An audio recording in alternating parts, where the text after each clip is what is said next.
بسم اللہ الرحمن الرحیم۔ حمد و ستائش صرف اس خدائے لم یزل کے لیے جو اکیلا یکتا تنہا واحد احد صمد وحدہ لا شریک ہے، اور لاکھوں کروڑوں ان گنت درود و سلام اس ہستی پہ جس کے مقام و مرتبہ کا عالم یہ ہے کہ سید الملائکہ جبریل امین بھی اس کی مجلس و محفل میں باادب ہو کے حاضر ہوتے ہیں۔ میری مراد عبداللہ کے در یتیم، آمنہ کے لال جناب محمد الرسول اللہ صلی اللہ علیہ وسلم۔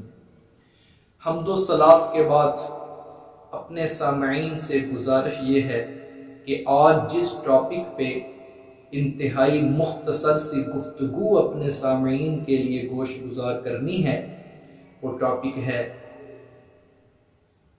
قبولیت اعمال کی شرائط، کہ کون سی ایسی شرائط ہیں جب وہ ہمارے عمل میں پائی جائیں گی تو پھر ہی ہمارا عمل بارگاہ خداوندی میں مقبول ہو سکتا ہے۔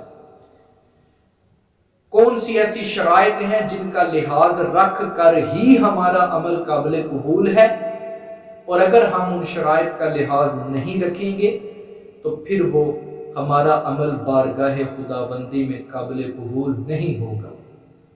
ناظرین، بالکل آسان سے الفاظ میں یاد کر لیجئے، یاد رکھ لیجئے، اپنے سینے میں محفوظ کر لیجئے۔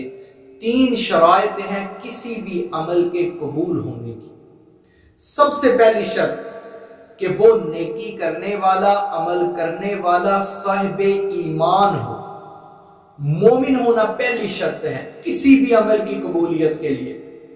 دوسری شرط کہ وہ عمل سنت کے مطابق ہو، اور نمبر 3 اس نیک عمل کے کرنے میں اخلاص ہو، ریاکاری اور دکھاوا نہ ہو، صرف رضا الہی کا حصول وہ عمل کرنے والے کے پیش نظر ہو۔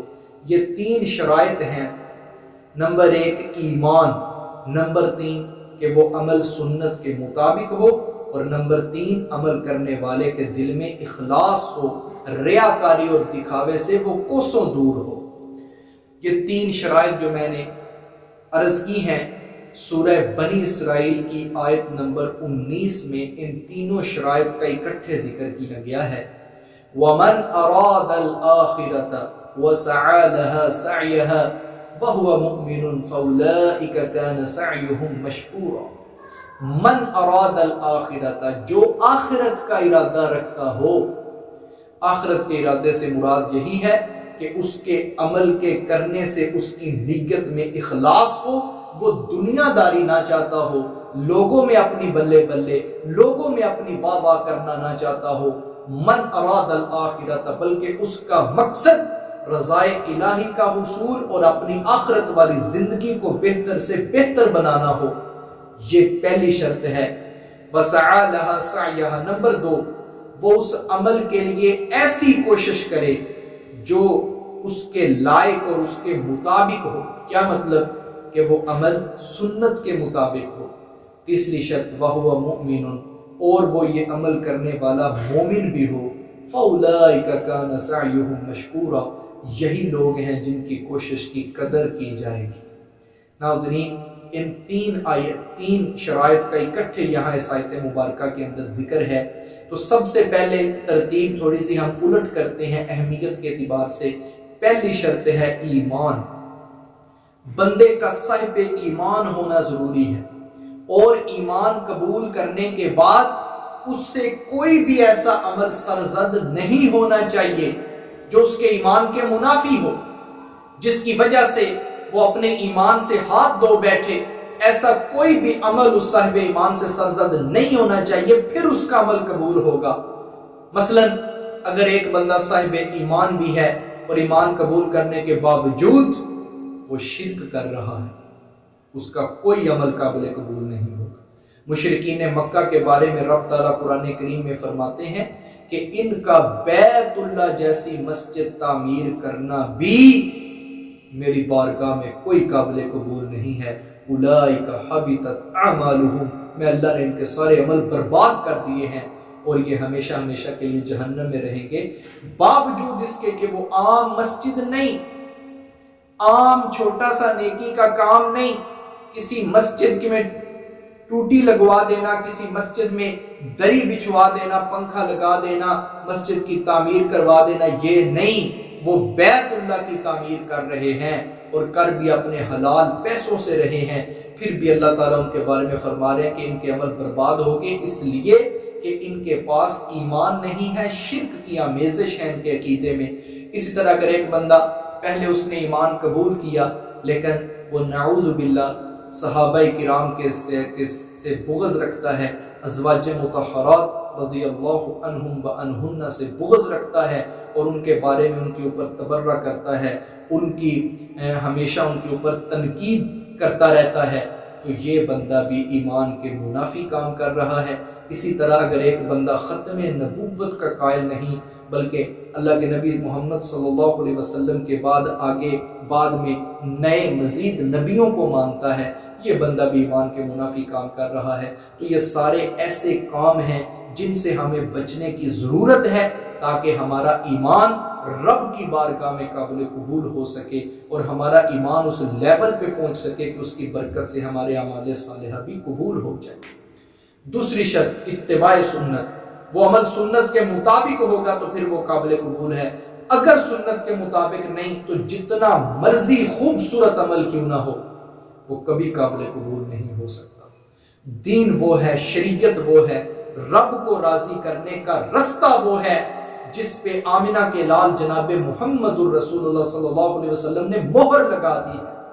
آپ کے طریقے سے ہٹ کے کوئی عمل بارگاہ خدا بندی میں ہرگز قبول نہیں ہو سکتا۔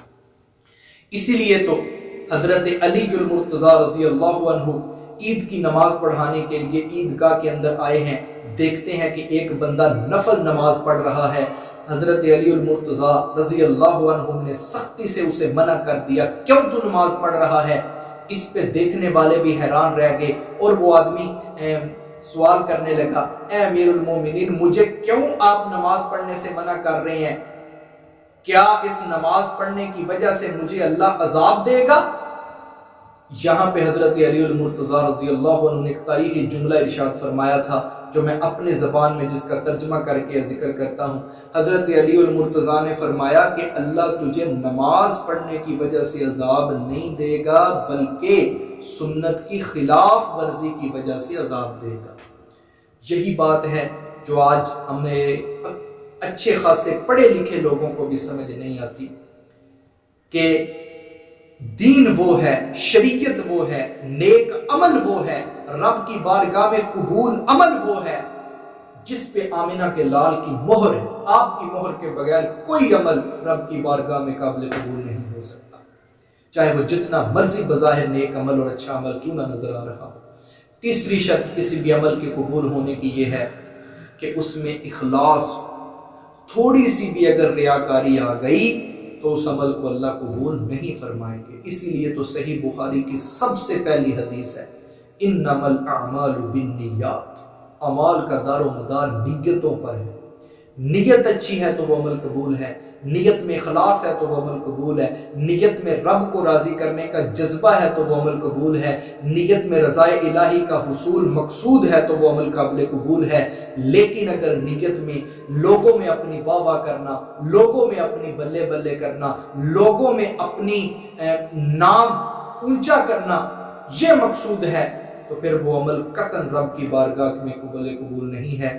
میں پھر آج کے لیکچر کو خلاصے کے طور پہ دہرانے لگا ہوں، سامعین توجہ سے سنیں گے کہ 3 شرطیں ہیں کسی بھی عمل کے رب کی بارگاہ میں قبول ہونے کی۔